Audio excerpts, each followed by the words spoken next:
आज सातारा जिल्ह्यामध्ये आपण अभय प्रकल्पाखाली आपल्या सातारा जिल्ह्यातले जे ऑटो चालक आहेत यांना त्यांचे जे स्टिकर्स आहे QR कोडचे ते आज या ठिकाणी आपण देतोय।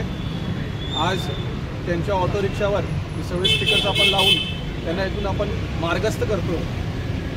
या प्रकल्पाच्या पाठीमागे आपले सातारा जिल्ह्यातले सर्व जे महिला भगिनी आहेत, मुली आहेत, त्यांच्या सुरक्षेला सर्वप्रथम जास्त महत्त्व देऊन आपण हा प्रकल्प सुरू केलेला आहे। याच्यामध्ये प्रत्येक महिला, प्रत्येक मुलगी ऑटो रिक्षामध्ये बसताना QR कोडला स्कॅन करू शकते आणि स्कॅन केल्यानंतर तात्काळ त्याची माहिती आपल्या कंट्रोल रूमला येणार आहे।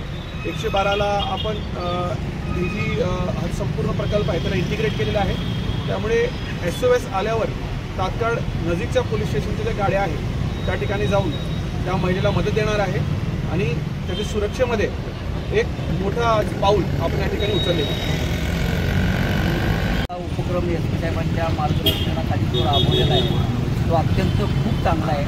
खास करून सर्व समाजातील सर्व घटकातील महिला आणि मुलींसाठी ही अत्यंत गौरवास्पद बाब आहे आणि हा जो उपक्रम राबवला जातो आहे त्या उपक्रमासाठी SP साहेबांनी जो काही परिश्रम घेतलेले आहे आणि जे काही त्यांच्याकडून आम्हाला मार्गदर्शन लाभतं आहे, जाधव साहेब असतील, सरकारांच्याकडून आम्हाला मार्गदर्शन लाभतं आहे, त्याबद्दल आम्ही सर्व ऑटोवाल्यांच्याकडून मी त्याचा अत्यंत धन्यवाद आणि आभार मानतो।